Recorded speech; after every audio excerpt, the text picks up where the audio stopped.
Assalamualaikum warahmatullahi wabarakatuh. Perkenalkan, nama saya Marsyanda Adelia Kelima dari IPA Terpadu Ilmu Lingkungan dengan NIM 4512421048. Hari ini saya akan memaparkan materi mengenai pentingnya perlindungan data pribadi. Nah, sebelumnya kita harus tahu apa itu data pribadi atau personal data. Data pribadi merupakan setiap data tentang seseorang, baik yang teridentifikasi dan dapat diidentifikasi secara tersendiri atau juga dikombinasikan dengan informasi lain baik secara langsung maupun tidak langsung melalui sistem elektronik dan non-elektronik. Nah, ada juga beberapa data pribadi menurut RUU PDP, yaitu data pribadi bersifat umum meliputi nama lengkap, jenis kelamin, kewarganegaraan, agama, ataupun juga data pribadi yang dikombinasikan untuk mengidentifikasi seseorang. Data pribadi yang bersifat spesifik meliputi data yang informasi kesehatan, data biometrik, data genetika, kehidupan atau orientasi seksual. Nah, ada beberapa regulation about personal data. Yang pertama yaitu mengenai Undang-Undang Nomor 27 Tahun 2022 mengenai perlindungan data pribadi. Yang kedua juga ada Undang-Undang Nomor 39 tentang hak asasi manusia. Yang ketiga ada Undang-Undang Nomor 19 Tahun 2016 mengenai informasi dan transaksi elektronik. Yang terakhir, Undang-Undang Nomor 14 Tahun 2008 mengenai keterbukaan informasi publik. Nah, ada juga nih beberapa the information of personal data, yaitu yang pertama, menghindari diri dari bahaya dan juga ancaman sosial berbasis gender. Yang kedua, memberikan kendali penuh terhadap data pribadi kita. Yang ketiga, perlindungan untuk mencegah dari oknum tak bertanggung jawab dan juga potensi pencemaran nama baik. Nah, gimana sih untuk menjaga personal data kita atau how to protect personal data? Nah, yang pertama itu ada menggunakan kata sandi, sosial media yang sulit dan menggantinya secara berkala. Jadi mungkin kita bisa menggunakan kata sandi yang tidak hanya mengenai huruf saja, tetapi bisa juga dengan angka ataupun juga memakai simbol lainnya yang bisa dibilang untuk tidak terlalu mudah untuk dibobol ataupun juga tidak terlalu mudah untuk seseorang untuk mengakses kata sandi kita. Nah, untuk menggantinya secara berkala mungkin itu bisa dari sebulan sekali atau mungkin bisa 3 bulan sekali gitu.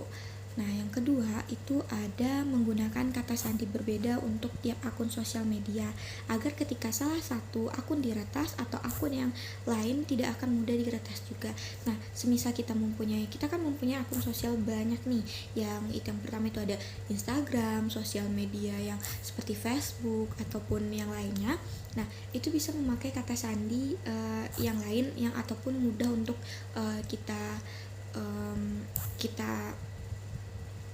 kita tidak atau yang lainnya tidak mudah untuk meretas kata sandi kita.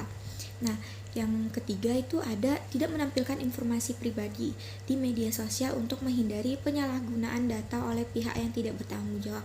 Nah, soalnya nih sekarang banyak nih, semisal kita contohnya kasus kayak KTP kita itu dapat mudah diretas dikarenakan apa? Banyak sekali oknum-oknum atau dari pribadi kita ini seperti memberikan data seperti KTP kita itu nanti bisa saja untuk seperti bisa seperti kayak pinjol itu bisa juga mengambil data pribadi kita. Nah, orang-orang yang tidak bertanggung jawab itu bisa saja memakai data pribadi kita secara sukarela. Nah, yang keempat itu ada atur pengaturan privasi di sosial media yang kita gunakan untuk menentukan siapa saja yang dapat mengakses profil dan postingan kita. Nah, bisa saja nih untuk di akun Instagram kita itu bisa memakai yang namanya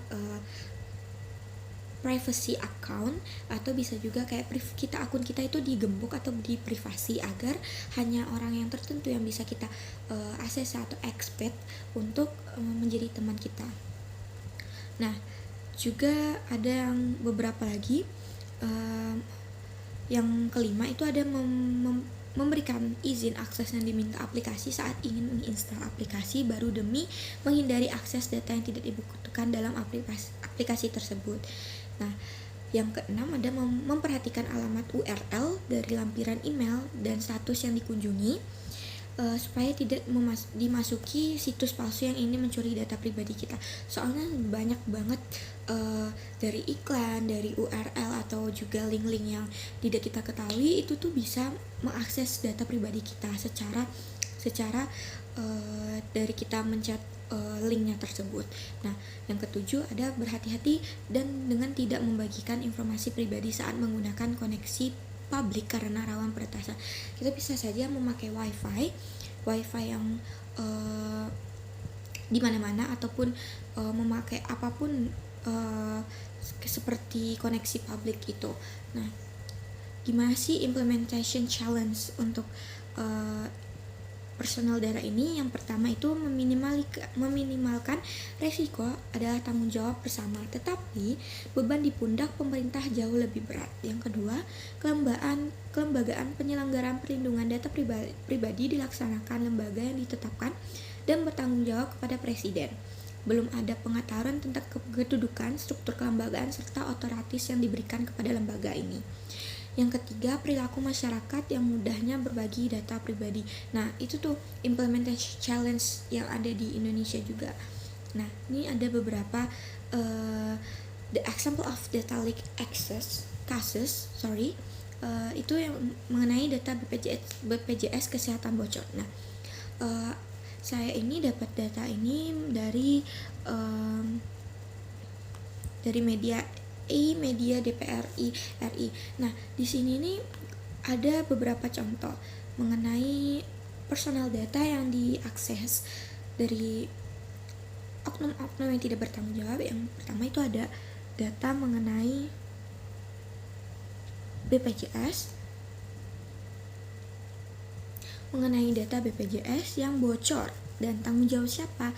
Nah, ini merupakan kebijakan sebenarnya dari diri kita, tetapi pasti pemerintah juga bertanggung jawab atas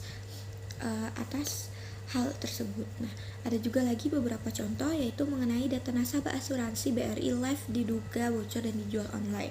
Itu bahaya banget ya untuk kita semua, apalagi bahwasannya kita juga memakai yang namanya data pribadi yang secara kita tidak ketahui bisa diakses dari oknum-oknum sekitarnya. Nah, mungkin beberapa itu saja yang gimana sih untuk kita mengenai tahu pentingnya perlindungan data pribadi kita sendiri. Mungkin sekian dari saya. Assalamualaikum warahmatullahi wabarakatuh.